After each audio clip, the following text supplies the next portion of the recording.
Haleluya, Bwana Yesu asifiwe sana. Nawakaribisha tena katika somo la asubuhi ya leo.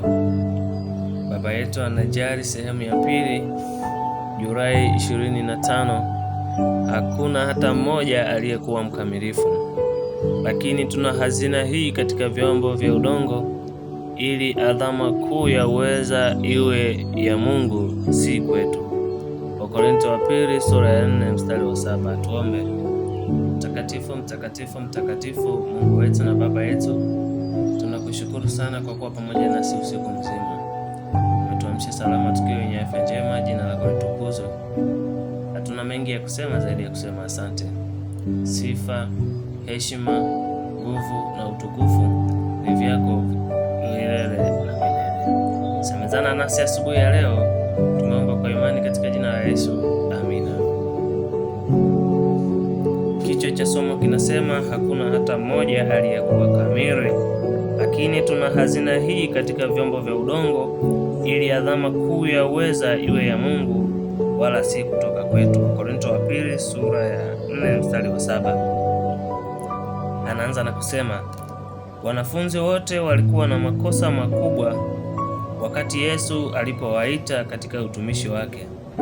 Hata Yohana, ambaye alikuwa na uhusiano wa karibu sana na yule aliye mpole na mnyenyekevu, mwenyewe kwa asili hakuwa mpole na mtiifu. Yeye pamoja na nduguye waliitwa wana wa ngurumo walipokuwa pamoja na Yesu.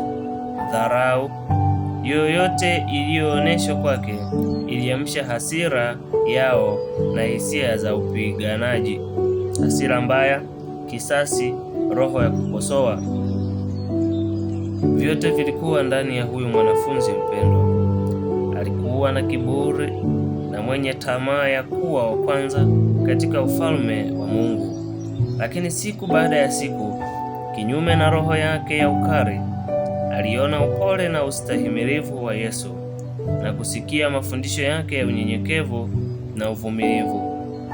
Alifungua moyo wake kwa ajili ya mvuto wa Mungu na akawa si msikiaji tu, bali mtendaji wa maneno ya Mwokozi. Nafsi ilifichwa ndani ya Kristo. Alijifunza kuivaa nira ya Kristo na kuubeba mzigo wake. Yesu aliwakaripia wanafunzi wake, aliwaonya na kuwashauri, lakini Yohana na ndugu zake hawakumwacha. Walimchagua Yesu ijapokuwa makaripio hayo yalikuwepo. Mwokozi hakujiondoa kutoka kwao kwa sababu ya udhaifu wao na makosa yao. Waliendelea hadi mwisho kushiriki majaribu yake na kujifunza masomo ya maisha yake. Kwa kumtazama Kristo, walibadilishwa tabia.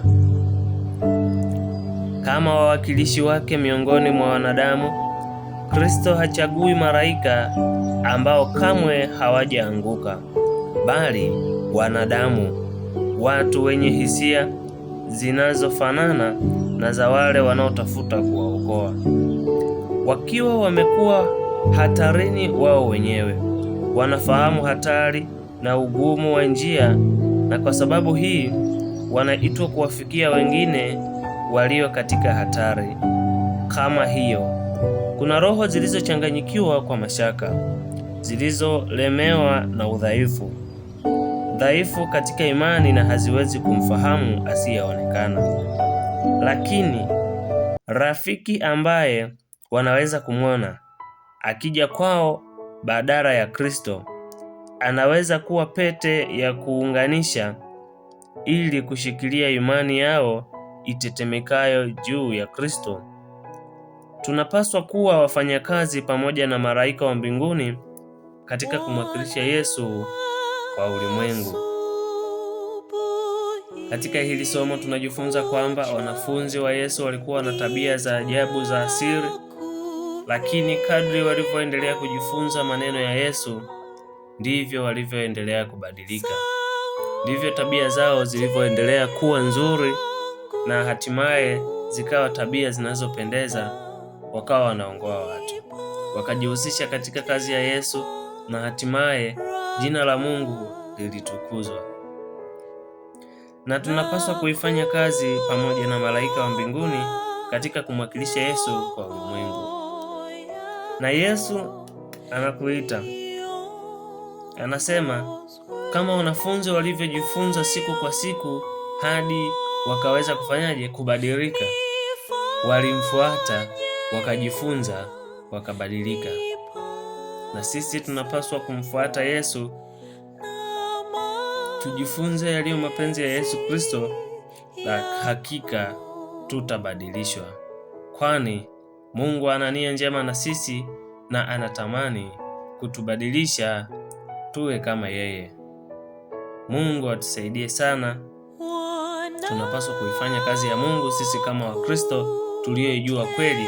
Tukisha tekeleza hilo, basi na twende tukawasaidie na wengine kama wanafunzi wa Yesu walivyofanya. Mungu atubariki sana. Somo letu linaishia hapa. Basi tuombe. Mungu wetu, tunashukuru hata kwa kunena pamoja nasi.